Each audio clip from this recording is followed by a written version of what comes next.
सो कुछ इस तरह का एडवेंचर होंदा है, इहनूं बॉब बोलते हैं जी। तो मैं क्या काफ़ी सारे भैन भरावां ने पूछा ही भी बर्फ ते जाइए तो बर्फ ते आपां पहुँच भी जाइदा एरिया दे विच जित्थे स्नो वगैरह पई हुंदी है, पर उत्थे जाके फिर आपां नूं पता नहीं लगदा आपां की करिए। तो उस तो बेस्ट आइडिया है, इकनॉमिक भी है तो तुसीं फुल इंजॉय कर सकदे, चाहे बच्चे हो तो तुसीं जवान हो सारे इनू इंजॉय कर सकते हैं। सो अज आप गल करांगे बॉब दा नेवे बारे, कित्थों मिलता है, किवें दा हुंदा है, की हिसाब किताब है, वो सारा कुछ अज दी वीडियो च।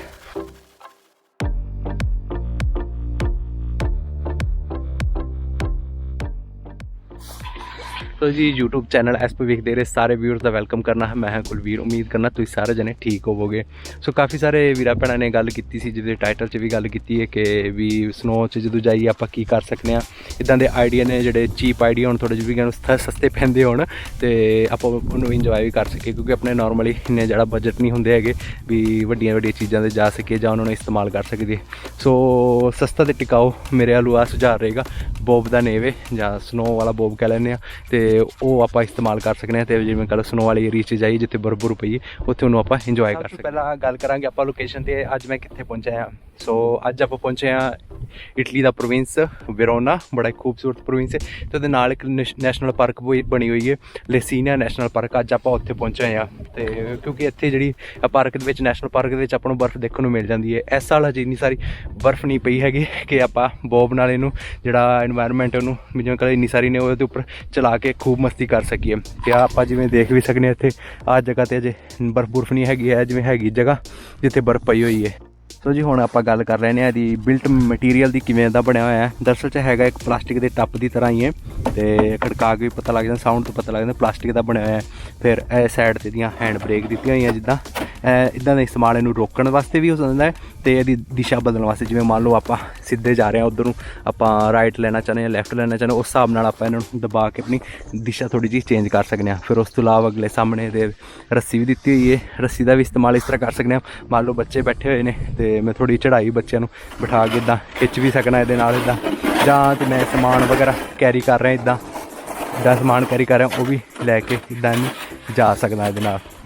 सो गल करने किहड़े आकार च आंदा जां किहड़े हिसाब नाल मिलता है। तो ये भी जिवें कल बॉब है जिहड़ा वो उम्र के हिसाब नाल कल बच्चों वास्ते भी आंदा है तो वेट के हिसाब नाल आंदा है। तो जिहड़ा आपां लिया आप 35 यूरो पे कीते ने, तो जिहदा पुरताता 100 to 125 किलो का है। मतलब ये एक अडल्ट तो एक बच्चे नाल आपां धक्का धुक्का करके बह सकते हैं, तो जां फिर 2 बच्चे भी ये बह सकते हैं। हमेशा अपनी जरूरत के हिसाब नाल तुसीं लै सकते हो, देख के इन्हों कि बच्चों वास्ते लैना है जां अडल्ट वास्ते लैना है। ये उपर जिवें कहो मैं बड़े आराम नाल बैठ सकना, तो चाहवां तो एक बच्चा भी अपने अगे सामने जिवें कहो इत्थे अगे गोद जिवें कहो आप अगे बिठा के आप अगे जा सकते हैं जी। हुण फिर आप एक ट्राई करके देखने ये उपर, तो जी ट्राई करने वास्ते आप इनू थले वालों साइड में लैके जावांगे, ज़्यादा दूर नहीं जावांगे, थोड़ी दूर ही जावांगे। तो नाल इहदा जिवें कह लो ट्राई कर लैने, नाल एक ट्राई शुरुआत कर दी तुहानूं दिखा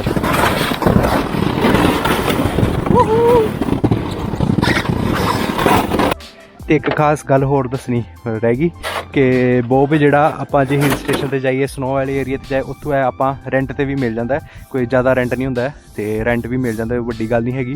पर भी कोई इन्नी महंगी चीज़ नहीं है जिहड़ी आपां अफोर्ड ना कर सकीए।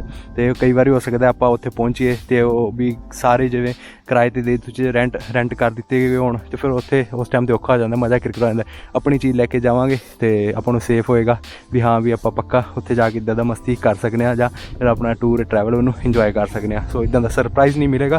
सो इस करके मैं तो यही सुजैसट करांगा, जे तुसीं इदां बर्फ नाल जाना पसंद करते हो फैमिली नाल बच्चों नाल, तो मैं तुहानूं जरूर सुजैसट करांगा लैण बारे।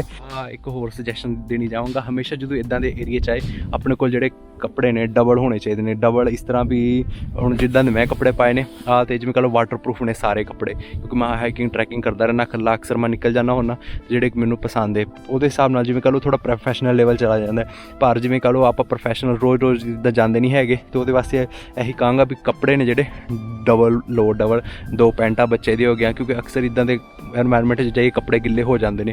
सो इस करके ठंड नाल जिहड़ा गलत तजर्बा ना हो, माड़ा तजर्बा ना हो। सो इस करके मैं सुजैसट करना पिया ਜਿਹੜੇ ਕੱਪੜੇ ਨੇ ਵੱਧ ਲੈ ਕੇ ਜਾਓ। ਬੱਚਿਆਂ ਦੇ ਬੂਟ ਡਬਲ 2 ਜੋੜੇ ਬੂਟਾਂ ਦੇ, ਹਰੇਕ ਟੋਪੀ ਵੀ 2।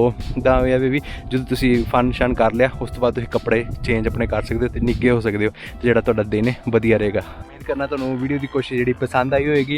ਇੱਦਾਂ ਦੇ ਹੋਰ ਨਵੇਂ ਆਈਡੀਆ ਲੈ ਕੇ ਤੁਹਾਡੇ ਸਾਹਮਣੇ ਆਉਂਦੇ ਰਹਾਂਗੇ, ਤੇ ਚੈਨਲ ਨਾਲ ਜ਼ਰੂਰ ਜੁੜੋ YouTube ਨਾਲ। ਤੇ ਤੁਸੀਂ ਦੇਖਿਆ ਨਾ ਆਪਾਂ ਫ੍ਰੀ ਟਾਈਮ ਜਦੋਂ ਹੁੰਦਾ ਇੱਦਾਂ ਦੇ ਵਲੌਗ ਬਣਾਈ ਦੇ ਨੇ, ਤੇ ਜਰਨੀ ਤੁਸੀਂ ਦੇਖਦੇ ਪਏ ਕਿੱਦਾਂ ਆਪਣੀ ਫੈਮਿਲੀ ਹੈ, ਪਰਿਵਾਰ 'ਚ ਆਪਾਂ ਰਹਿੰਦੇ ਹਾਂ। ਤੇ ਜਦੋਂ ਵੀ ਟਾਈਮ ਲੱਗਦਾ ਆਪਣੇ ਆਪ ਨੂੰ ਜਿਵੇਂ ਕਹ ਲਓ ਆਜ਼ਾਦੀ ਦੀ ਦੀਏ, ਥੋੜ੍ਹਾ ਬਹੁਤਾ ਟਾਈਮ ਪਾਸ ਇੱਦਾਂ ਕਰਕੇ ਆਪਣਾ ਮਨ ਬਹਿਲਾ ਲਈਦਾ। ਤੇ ਕੋਸ਼ਿਸ਼ ਜਿਹੜੀ ਪਸੰਦ ਆਈ ਤੇ ਚੈਨਲ ਨੂੰ ਸਬਸਕ੍ਰਾਈਬ ਜ਼ਰੂਰ ਕਰਿਓ, ਤੇ ਮਿਲਦੇ ਹਾਂ ਅਗਲੀ ਵੀਡੀਓ 'ਚ। Bye bye.